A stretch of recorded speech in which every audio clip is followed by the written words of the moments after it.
Shalom, Akwa. Today I want to talk about the dream that I ignored that the Most High gave me. It was a warning dream.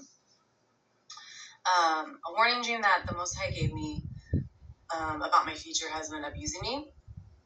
And I want to talk about the importance of, when the Most High, Yahawah, gives dreams, to not take it lightly, because he does come to people in dreams. And that's all throughout the Bible. That's in Job 33, 14 through 18. You can go check that out.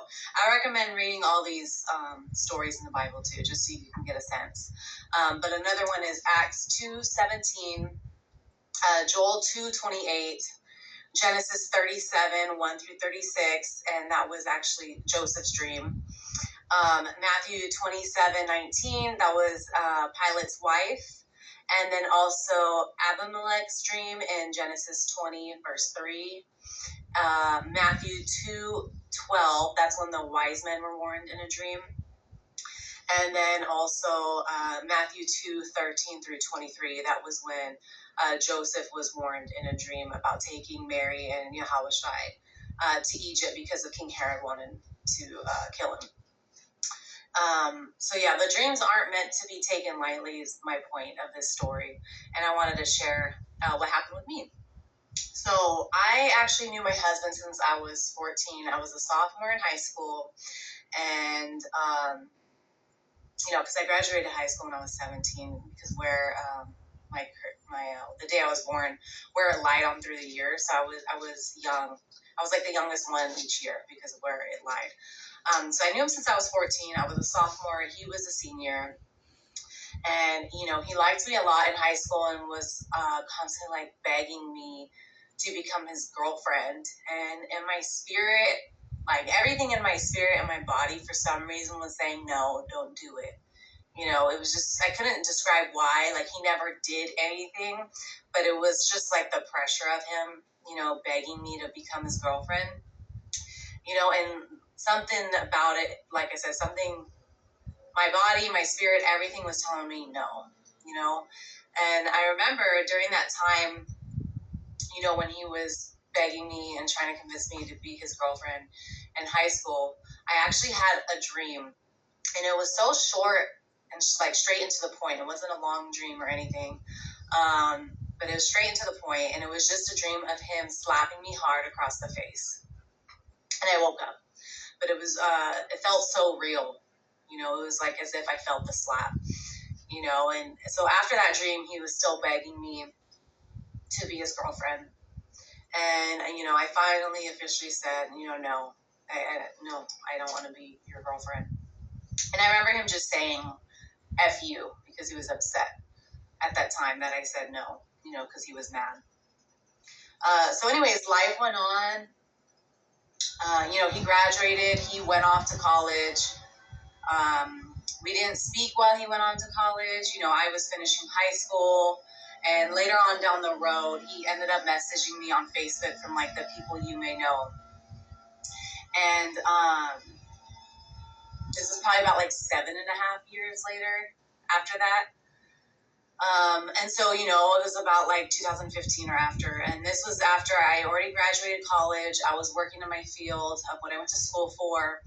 And he messaged me. And that was when I bit the forbidden fruit, quote unquote. So I finally gave in and messaged him back after all those years later.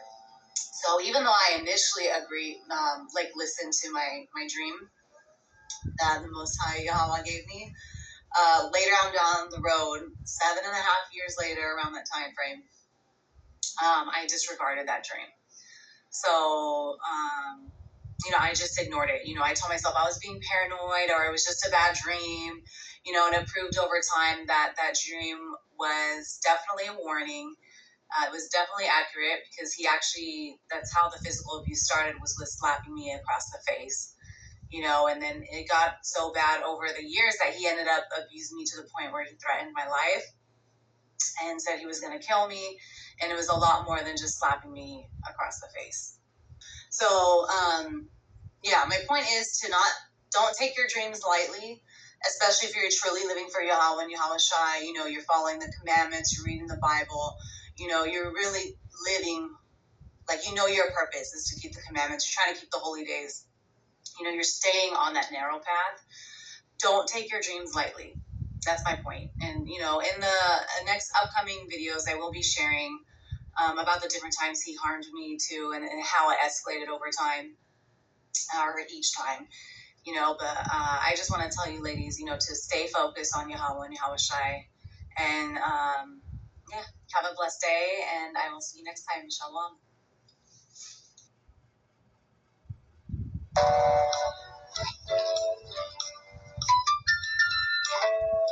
But that's the whole tragic point, my friends.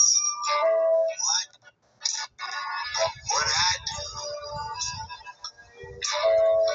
if I could and to know once again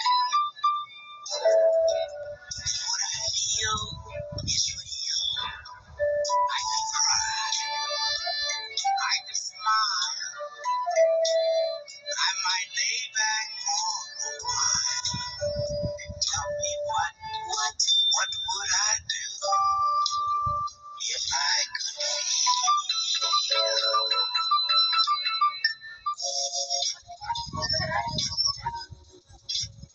without the most high,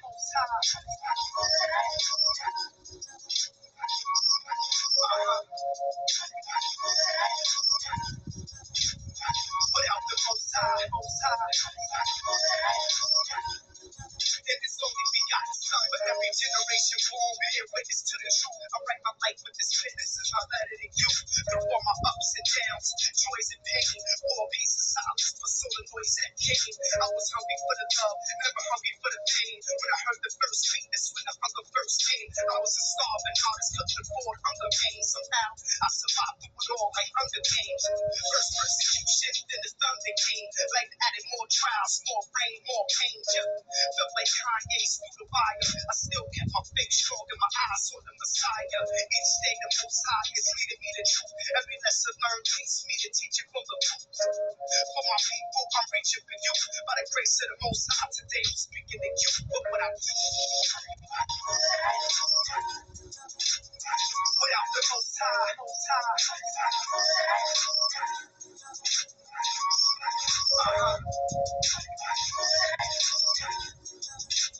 without the Most High.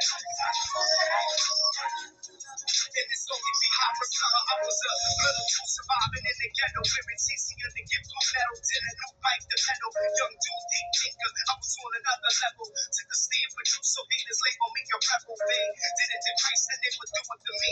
My life had to reflect his, flip the wicked to see. So I read my holy Bible and kept my armor on. Words felt like fire, always kept my armor on. My pain kept moving, as life kept fighting. The more I felt I was losing, the more my pain kept fighting. I've seen it all, losses and gains, idolatry, sex, money, crosses and chains. But none of those will help you for a better change. Instead, they will keep you closer and closer to the hell flames. So in the truth, I found my purpose to ride. His words of life, all praise and honor to the Most High. What I do without the Most High,